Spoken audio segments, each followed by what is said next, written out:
आप देख रहे हैं न्यूज 18 बिहार झारखंड। मैं हूं आपके साथ रुचिका राज। बिहार विधानसभा चुनाव में अब कुछ ही वक्त बचा है, लेकिन उससे पहले ही बिहार की सियासत गर्मा गई है। राजनीतिक लड़ाई, विचारधारा एक तरफ, लेकिन देश के पीएम की मां को गाली बिहार में महागठबंधन का गेम ओवर कर सकती है। राजनीतिक जानकारों का यह मानना है कि यह बिहार चुनाव में सबसे बड़ा टर्निंग पॉइंट साबित हो सकता है।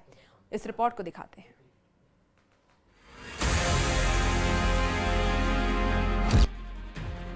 ये देश की मां, बहन, बेटी का अपमान।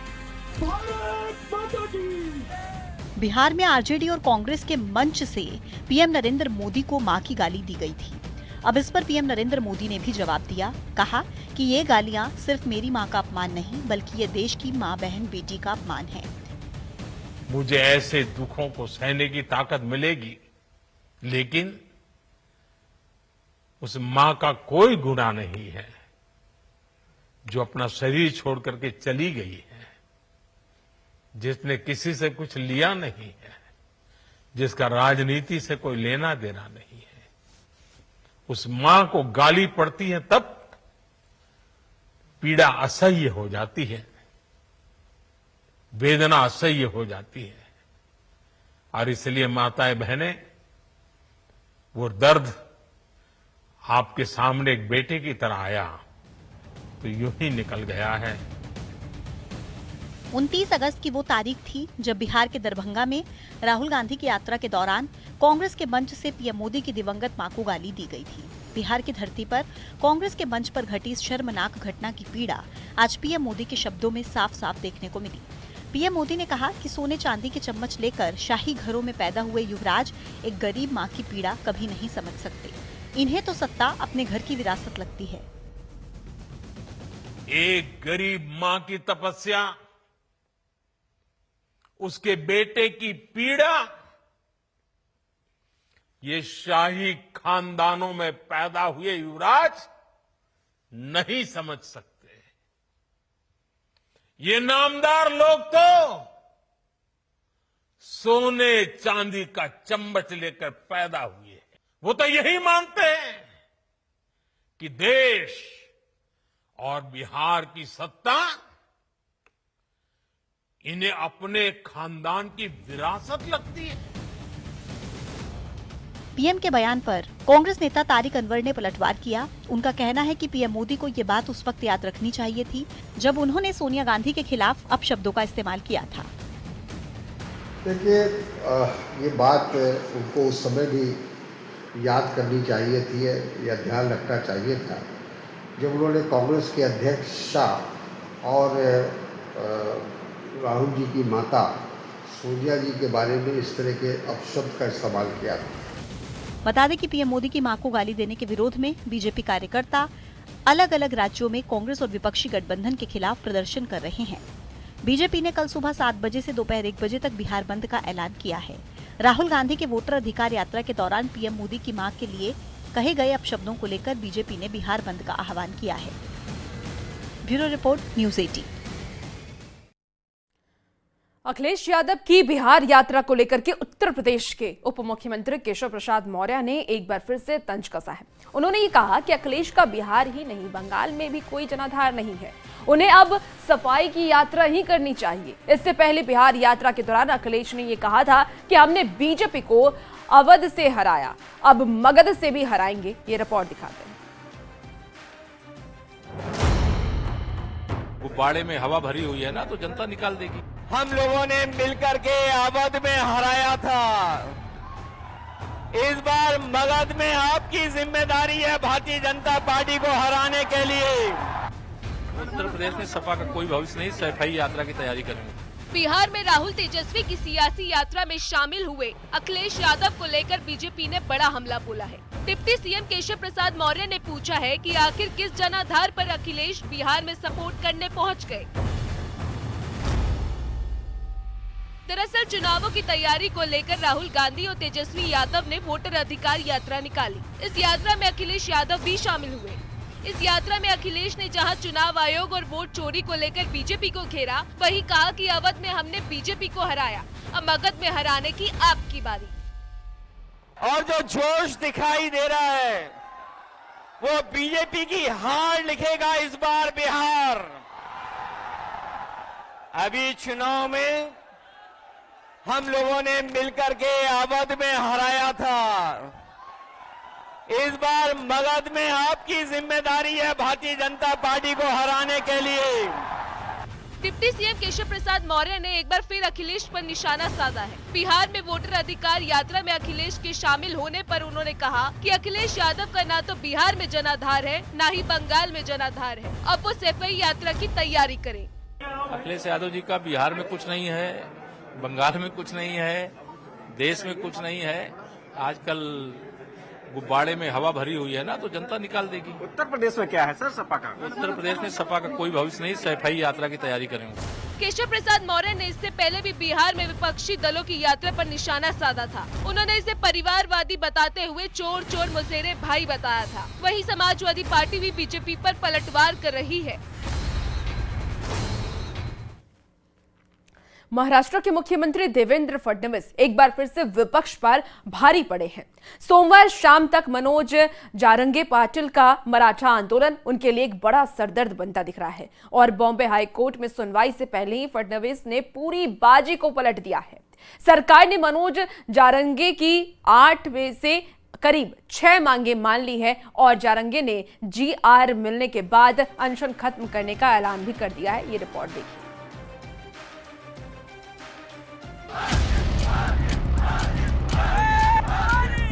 सर्व परिसर खाली करायला सांगितलं। कुणीही रस्ता अडवायचा नाही। तुम्हाला आम्हाला मनोज दादाचा आदेश आहे। आपण सगळे शिवाजी महाराजांचे मावळे आहोत का? कि माननीय देवेंद्र फडणवीस जी ने बताया है कि भाई संविधान के दायरे में ही जो होता है वो करना पड़ेगा। सबका साथ है तो इन्हीं का लाइन है ना, सबका साथ सबका विकास, तो सबका विकास करिए। महाराष्ट्र की राजधानी मुंबई बीते 5 दिनों से मराठा समाज के आरक्षण की मांग को लेकर चल रही आंदोलन की वजह से ठप पड़ गई थी। शहर की गिरती कानून यातायात व्यवस्था को देखते हुए मामले में बॉम्बे हाईकोर्ट ने आदेश दिया कि आजाद मैदान को बुधवार सुबह तक खाली करना होगा। हाईकोर्ट की सख्ती और सरकार की ओर से शर्तों को मानने के बाद मनोज जारंगे ने आमरण अनशन को खत्म करने का ऐलान किया है। सरकार ने कुछ शर्तों पर सहमति जताई है। सरकार ने हैदराबाद गजेटियर को जारी कर दिया है, यानी कि मराठाओं को कुणबी के रूप में पहचान दी जाएगी। बता दें कि महाराष्ट्र में कुणबी पहले से ही ओबीसी वर्ग में शामिल है, ऐसे में उन्हें आरक्षण का लाभ मिलेगा।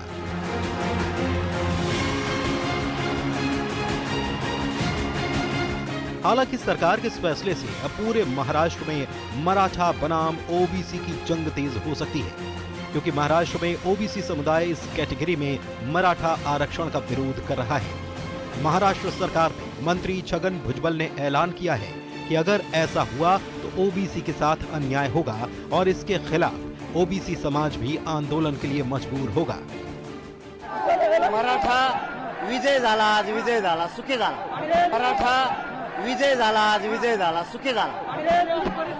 दिखाया है ओबीसी अलग अलग अलग अलग दिखाया है, तो देखो, और जिसके पास जरा भी कोई प्रूफ है उन भी दे दो, मगर एक साथ सारे मराठवाड़ा, सारे पश्चिम महाराष्ट्र करोड़ों लोगों को कुणबी बनाया जाए, ओबीसी बनाए, वो हम नहीं होने देंगे।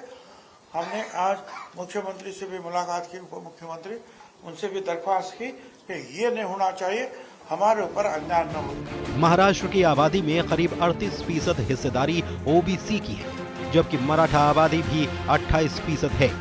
ऐसे में कोई भी राजनीतिक दल, चाहे वो सरकार में शामिल है या विपक्ष में, उनके लिए दोनों में से एक का चुनाव बेहद मुश्किल है, क्योंकि दोनों ही वर्ग के लोग महाराष्ट्र में बड़ी तादाद में हैं और किसी भी एक का साथ देना किसी भी राजनीतिक दल के लिए नुकसान का सौदा हो सकता है। यही वजह है कि सरकार भी इस मामले में फूंक फूंक कर कदम रख रही है। Bureau report, news 18। बाबा बागेश्वर ने एक बार फिर से हिंदू राष्ट्र वाला संकल्प जारी किया है और एक बार फिर से बाबा बागेश्वर इस संकल्प को आगे बढ़ाते हुए पदयात्रा निकालने जा रहे हैं। और इस यात्रा का मकसद जहां हिंदू राष्ट्र है तो वहीं दूसरी ओर हिंदुओं को जागरूक करना भी है। बाबा बागेश्वर की यात्रा को अयोध्या, मथुरा के कई संतों ने अपना समर्थन भी दिया है। ये रिपोर्ट देखिए।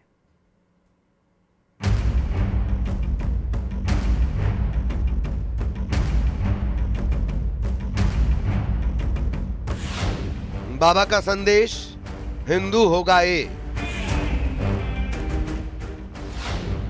बाबा का मिशन, हिंदू राष्ट्र का परचम।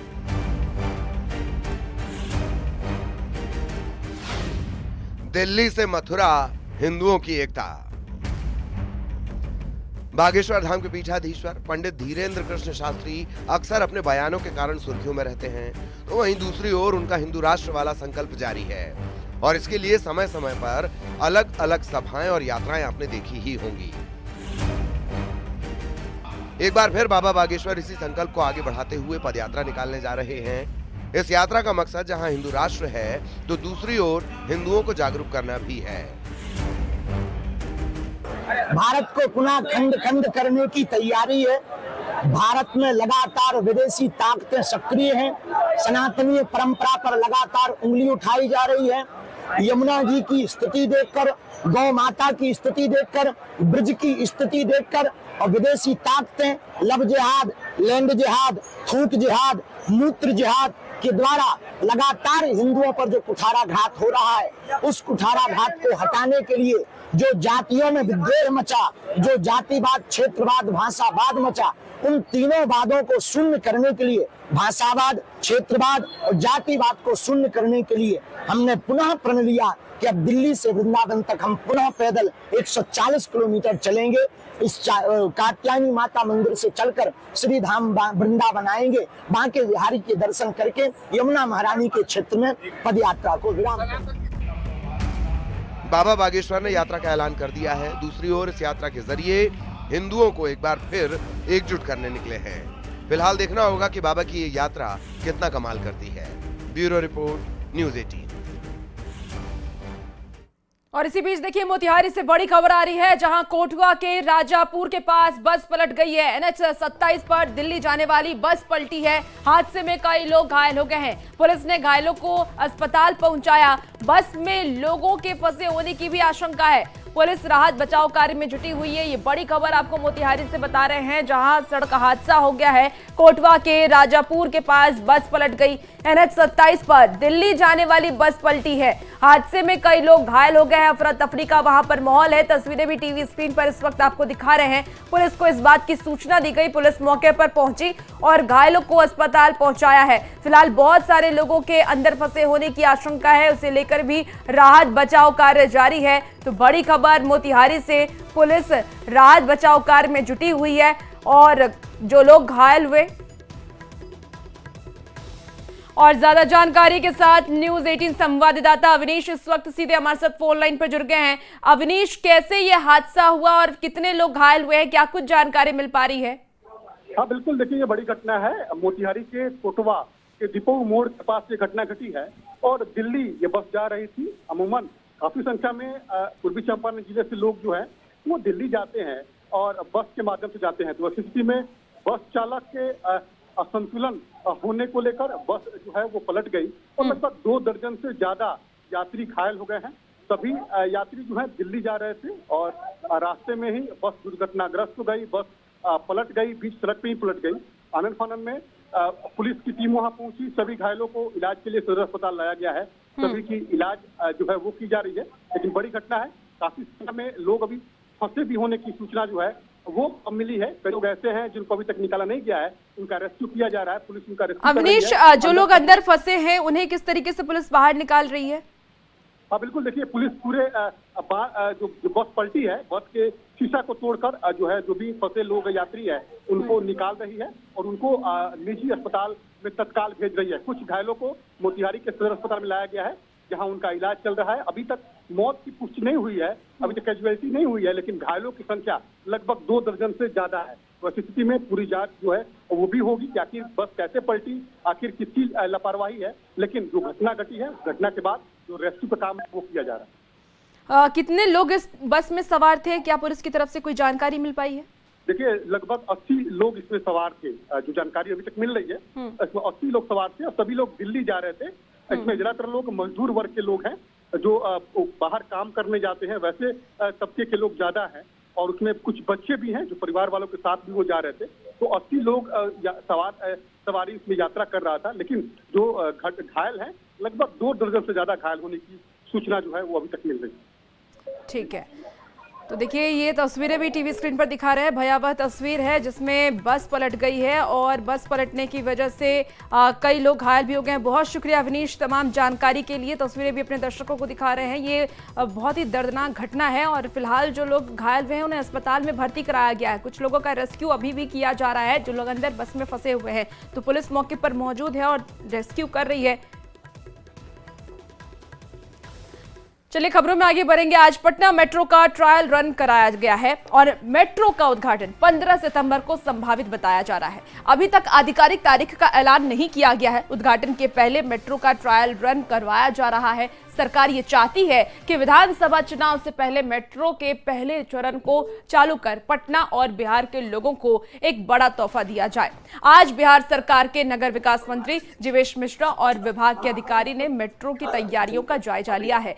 ये सुपर एक्सक्लूसिव तस्वीर आपको दिखा रहे हैं, जहां पटना मेट्रो की शुरुआत अब बहुत जल्द होने वाली है और मुख्यमंत्री नीतीश कुमार ने वादा भी किया था कि 2025 के चुनाव से पहले हम मेट्रो की सौगात बिहार वासियों को देंगे और लगभग काम पूरा हो चुका है। 15 सितंबर से मेट्रो की शुरुआत होने की संभावना जताई गई है। अब सरकार ये चाहती भी है कि विधानसभा चुनाव से पहले मेट्रो की सौगात बिहार वासियों को दी जाए, ताकि बिहार वासियों को यात्रा करने में काफी ज्यादा सुविधा हो।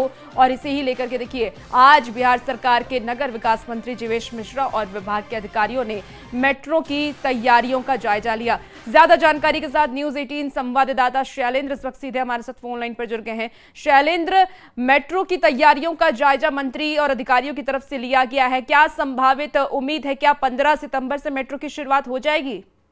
हाँ बिल्कुल, देखिए कयास इस बात की लगाई जा रही है कि प्रधानमंत्री जब बिहार आएंगे तो पटना मेट्रो का उद्घाटन करेंगे, प्रधानमंत्री मुख्यमंत्री दोनों मिलकर। लेकिन अभी तक जो डेट है उसकी घोषणा नहीं की गई है, लेकिन उसके पहले जो तैयारियां हैं वो लगातार जारी है।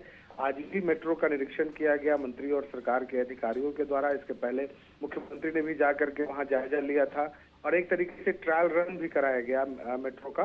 कुछ दूरी तक ट्रेन को चलाई गई, मेट्रो की जो बोगियां होती है उसे चलाई गई, ताकि ये देखा जाए कि जो काम है वो लगभग पूरा हुआ है या नहीं हुआ है। क्योंकि 15 तारीख से उद्घाटन की बात कही जा रही है, लेकिन अब तक उसकी ऑफिशियल घोषणा नहीं की गई है। लेकिन उसके पहले जो तैयारी है वो युद्ध स्तर पर जारी है, क्योंकि प्रधानमंत्री शैलेंद्र, अगर मेट्रो बिल्कुल मेट्रो का निरीक्षण देख रहे जीवेश मिश्रा की तरफ से किया गया है, अधिकारी भी उनके साथ मौजूद है, लेकिन अगर मेट्रो चलाई जाती है तो पहले किस किस रूट में मेट्रो चलेगी? देखिए, पहले चरण का उद्घाटन किया जाना है मलाही पकड़ी से लेकर के जो नया बस स्टैंड बना है वहां तक के लिए यह जो है दूरी मेट्रो की तय की जाएगी और वहीं से जो पहला चरण है उसी का उद्घाटन किया जाएगा। तो एक बड़ी सौगात पटना और बिहार के लोगों को भी मिलने जा रही है, क्योंकि जाम से निजात लोगों को इससे मिलेगा। उसके अलावा अगले चरण जो होंगे उन चरणों में जब मेट्रो का उद्घाटन हो जाएगा तो कहा जा सकता है कि पूरे पटना में जो मेट्रो का जाल बिछाना है उसके वो भी काम पूरा हो जाएगा। लेकिन फिलहाल जो पहला चरण है मलाही पकड़ी जो चौराहा है उस चौराहे से लेकर के बैरिया में जो नया बस स्टैंड बना है उस बस स्टैंड तक के लिए मेट्रो का परिचालन किया जाएगा। ठीक है बिल्कुल शैलेंद्र, आप नजर बना के रखिए और बिहार वासियों को एक बड़ी सौगात बिहार सरकार की तरफ से प्रधानमंत्री नरेंद्र मोदी की तरफ से बहुत जल्द मिलने वाली है। पिछले कई चुनावों में अच्छा प्रदर्शन ना कर पाने वाली मायावती की पार्टी बीएसपी अब बिहार के चुनाव में अपनी किस्मत आजमाएगी। मायावती ने बिहार चुनाव में सभी 243 सीटों पर उम्मीदवार उतारने का ऐलान कर दिया है। अब सवाल यह है कि यूपी की मायावती क्या बिहार के सियासी मैदान से अपने भतीजे आकाश आनंद को एक बार फिर से लॉन्च करने की तैयारी में है? ये रिपोर्ट दिखाते हैं।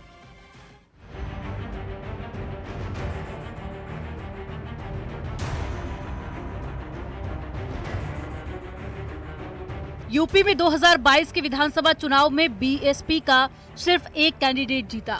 वहीं 2024 के लोकसभा चुनाव में बीएसपी का सुपड़ा साफ हो गया। मायावती ने अब 2025 के बिहार चुनाव के लिए अपने उम्मीदवार उतारने का ऐलान किया है। लेकिन सवाल यही है कि यूपी विधानसभा चुनाव में करारी हार के बाद क्या बीएसपी बिहार के दलित वोट बैंक को अपने पाले में करने में कामयाब हो पाएंगी, या मायावती अपने भतीजे आकाश आनंद को एक बार फिर से लॉन्च करने की तैयारी में है। बिहार के विधानसभा चुनाव में जो सबसे बड़ी परीक्षा होगी वो बहुजन समाज पार्टी की राष्ट्रीय पार्टी का दर्जा बरकरार है। इस चुनौती से उन्हें निपटना है। पार्टी की दलितों में पकड़ कैसी है इसे भी जांचा जाएगा, और इसके साथ सबसे अहम होगा आकाश आनंद कितने प्रासंगिक हैं, और जब से पार्टी की उन्होंने नए सिरे से कमान संभाली है, नई जिम्मेदारी देखी है, क्या वो प्रदर्शन बेहतर कर पाते हैं या नहीं। इन तमाम सवालों के जवाब बहुजन समाज पार्टी देगी बिहार के विधानसभा चुनाव में शामिल होकर। बिहार में दलितों की आबादी 20% है, जबकि अति पिछड़ा करीब 36% है। वहीं पिछड़ों की आबादी करीब 27% है। तीनों जाति समूहों को जोड़ दिया जाए तो आंकड़ा 82% के पास पहुंचता है। बिहार में इसी समीकरण को साधने के लिए बीएसपी रणनीति पर काम करेगी। टिकट बंटवारे में भी बीएसपी इन्हीं समुदायों से ज्यादातर उम्मीदवारों को मैदान में उतारने की तैयारी में है, लेकिन एसपी का मानना है कि बीएसपी अपना जनाधार खो चुकी है। बहुजन समाज पार्टी वैचारिक रूप से काफी कमजोर हो चुकी है। बहुजन समाज पार्टी बहुजन हितों की रक्षा कर पाने में असमर्थ हो चुकी है। बहुजन समाज पार्टी अपनी पार्टी के पदाधिकारियों को जिस राज्य में जो जिम्मेदारी दे उसका निजी फैसला है, लेकिन उत्तर प्रदेश और देश की जनता जानती है कि श्री अखिलेश यादव जी ही एक ऐसे नेता मात्र हैं जो बहुजन हितों की रक्षा कर पाने में समर्थ हैं। बीएसपी का बिहार में कभी मजबूत जनाधार हुआ करता था, लेकिन चुनाव दर चुनाव पकड़ ढीली होती गई। 2020 बिहार विधानसभा चुनाव में महज 1.5% वोट मिले। वहीं लोकसभा चुनाव में तो हालत बेहद खराब रही। 2024 के चुनाव में बिहार में 1.75% वोट ही मिले थे। उस समय बीएसपी 37 सीट पर चुनाव लड़ी थी। ऐसे में मायावती के साथ में सबसे बड़ी परीक्षा आकाश आनंद के लिए भी है।